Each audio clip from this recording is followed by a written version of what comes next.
Of you students, welcome to Daffodils online classes. हम पढ़ रहे हैं क्लास 8 सोशल साइंस और सोशल साइंस में हमारा पार्ट चल रहा था पॉलिटिकल साइंस, राजनीति विज्ञान चल रही थी और राजनीति विज्ञान में हमारा चैप्टर फर्स्ट चल रहा था जिसका नाम है द इंडियन कॉन्स्टिट्यूशन। और इंडियन कॉन्स्टिट्यूशन में हमने लास्ट वीडियो में प्रीएम्बल ऑफ द कॉन्स्टिट्यूशन पढ़ लिया था, कॉन्स्टिट्यूशन के हमने प्रस्तावना पढ़ ली थी। आज हम पढ़ेंगे सैलेंट फीचर्स ऑफ आवर कॉन्स्टिट्यूशंस कि हमारे संविधान की ऐसी कौन कौन सी मुख्य विशेषताएं हैं जिनकी वजह से हमारे संविधान को हर देश के संविधान से थोड़ा अलग समझा जाता है। तो देखिए, सबसे पहली बात आती है फेडरलिज्म। फेडरलिज्म का मतलब होता है संघवाद। और इस संघवाद का मतलब क्या हुआ कि शक्तियों का विभाजन हो गया सेंट्रल में और स्टेट में, मतलब केंद्र सरकार की शक्ति अलग और राज्य सरकार की शक्ति अलग हो गई। देखिए, this arrangement implies the existence of more than one level. एक से अधिक जो सरकारें हैं उस पर यह जोर देता है किसी देश की, और वन एट द सेंटर, एक सेंट्रल गवर्नमेंट हो गई और एक हो गई स्टेट गवर्नमेंट। मतलब संघवाद दो सरकारों पर जोर देता है, एक सेंट्रल गवर्नमेंट और एक स्टेट गवर्नमेंट। जैसे हमारे भारत में भी केंद्र सरकार है और राज्य सरकार है। राज्य सरकार है तो हर स्टेट में है, लेकिन सेंट्रल स्टेट में केवल एक ही सरकार है। जैसे जो सेंट्रल स्टेट है, जो केंद्र सरकार है, वह केंद्र सरकार सभी राज्यों पर अपनी पकड़ बनाए रखती है। ठीक है, तो केंद्र सरकार की शक्ति अलग है और राज्य सरकार की शक्ति अलग है, लेकिन राज्य सरकार भी किसके कहने पर काम करेगी? ओनली सेंट्रल गवर्नमेंट, जो केंद्र सरकार है उसके कहने पर काम करेगी। आगे देखिए, the central government takes decision and makes the law. जो सेंट्रल गवर्नमेंट होता है वह डिसीजन लेती है और मेक्स द लॉ, वह लॉ भी बनाती है। और इन लॉ को, कानून जो बनाती है, कानून कौन बनाता है? पार्लियामेंट, संसद बनाती है। और संसद के द्वारा जो कानून बनाया जाता है उसको पूरे देश में लागू किया जाता है। और पूरे देश में यदि वो लागू हो जाते हैं तो उसको संघ सरकार और राज्य सरकार दोनों को मानना पड़ता है। तो ये डिसीजन लेते हैं। और कौन कौन से सब्जेक्ट है जिस पर सेंट्रल गवर्नमेंट डिसीजन लेती है? देखिए, फॉरेन रिलेशन, ये हो गया आपका विदेशी संबंध, विदेशों से संबंध जो रिलेशन है। डिफेंस मैटर, रक्षा संबंधी मामले। करेंसी, मुद्रा संबंधी मामले कि अब जैसे आपने सुना होगा कि भाई कि आज जो हमारे 500, 1000 के जो नोट थे जो बंद हो गए हैं, वह बंद किसने किए थे? सेंट्रल गवर्नमेंट ने। नरेंद्र मोदी प्रधानमंत्री ने किए थे। वो कहां से रिलेटेड है? सेंट्रल गवर्नमेंट से। ठीक है, तो करेंसी का मामला भी ये किससे रिलेटेड है? सेंट्रल गवर्नमेंट से। इसके अलावा कम्युनिकेशन मीन्स होता है संचार के साधन। आज जो हम बात करते हैं मोबाइल पर, टेलीकॉम जो सिस्टम है, ये केवल किस पर डिपेंड है? सेंट्रल गवर्नमेंट पर। सेंट्रल गवर्नमेंट जैसे आदेश देगी वैसे ही काम करेगी। इसके अलावा रेलवे के बारे में भी आप सुना है कि भाई रेलवे, प्रधानमंत्री नरेंद्र मोदी ने कई स्टेशनों का, कई रेलवे स्टेशन है उनका निजीकरण कर दिया है। अब यदि प्रधानमंत्री नरेंद्र मोदी की बात आती है तो वो कहां से है? सेंट्रल गवर्नमेंट से रिलेटेड है। तो ये जो मामले हैं, foreign relation, defence, currency, communication, railway, बहुत सारे ऐसे मामले हैं जो किससे रिलेटेड हैं? ओनली सेंट्रल गवर्नमेंट से। ऐसे ही देखिए, अब द स्टेट गवर्नमेंट इज, अब स्टेट गवर्नमेंट किन किन मामलों में डील करती है? जैसे एग्रीकल्चर, कृषि, लॉ एंड ऑर्डर। ठीक है, इसके अलावा बहुत सारे ऐसे कानून है, जैसे इसके अलावा जैसे पुलिस जो व्यवस्था है, ये भी कौन देखती है? स्टेट गवर्नमेंट देखती है। मैरिज, इसके अलावा डाइवोर्स, जो सारी चीजें हैं ये सब कौन देखता है? State government. मतलब सेंट्रल गवर्नमेंट की पावर अलग है और स्टेट गवर्नमेंट की पावर अलग अलग से दे रखी है। This means there exist a clear separation of powers. इसका मतलब है कि पावर्स का सेपरेशन कर दिया गया है, पावर अलग अलग कर दी गई है। और किसकी? सेंट्रल और स्टेट गवर्नमेंट की। मतलब सेंट्रल गवर्नमेंट की पावर अलग है और स्टेट गवर्नमेंट की पावर अलग है। Our constitution contains 3 list of subject. अब देखिए, हमारे संविधान में शेड्यूल अनुसूची 7 है, 7 अनुसूची है, 7वीं अनुसूची है, टोटल अनुसूची है 12। और 7वीं जो अनुसूची है, 7वीं अनुसूची में 3 लिस्ट के बारे में बता रखा है। संघ सूची, एक हो गया आपका राज्य सूची और एक हो गया आपका समवर्ती सूची। Union list, state list and concurrent list. अब देखिए, यूनियन जो लिस्ट है, नाम ही पता लग रहा है, यूनियन मतलब होता है संघ।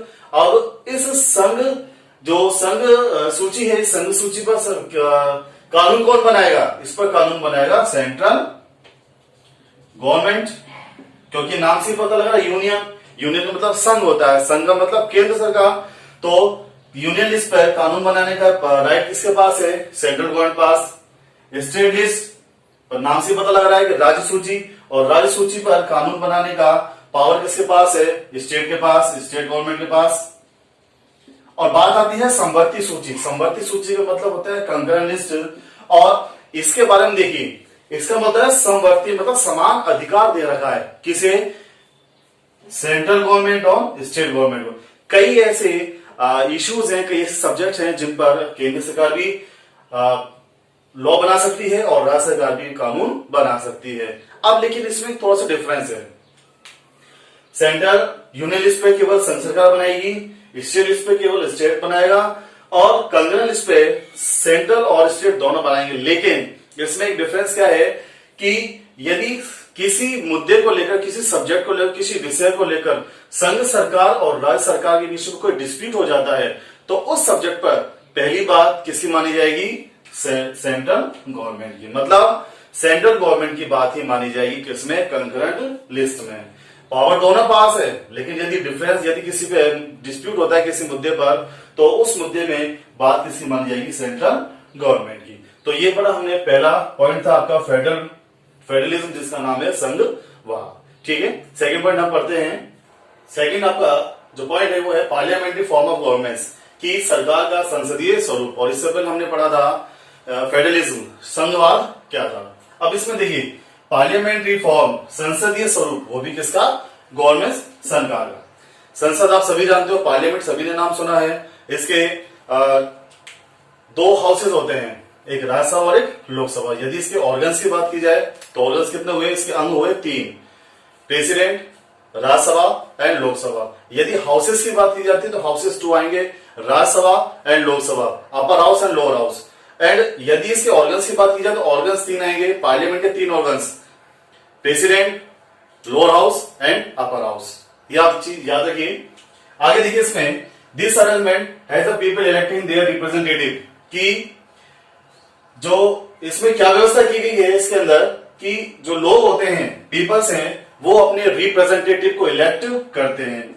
हमारे यहाँ पर डेमोक्रेटिक सिस्टम है, लोकतांत्रिक व्यवस्था है हमारे यहाँ पर, और जो सरकार है वह सरकार किसके द्वारा चुनी जाती है? लोगों के द्वारा चुना जाता है।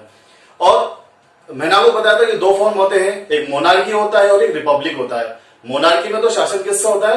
रूलर, राजा का होता है। लेकिन जो रिपब्लिक होता है उस रिपब्लिक में शासन होता है पीपल्स का, जिसे अपन डेमोक्रेटिक भी बोल सकते हैं।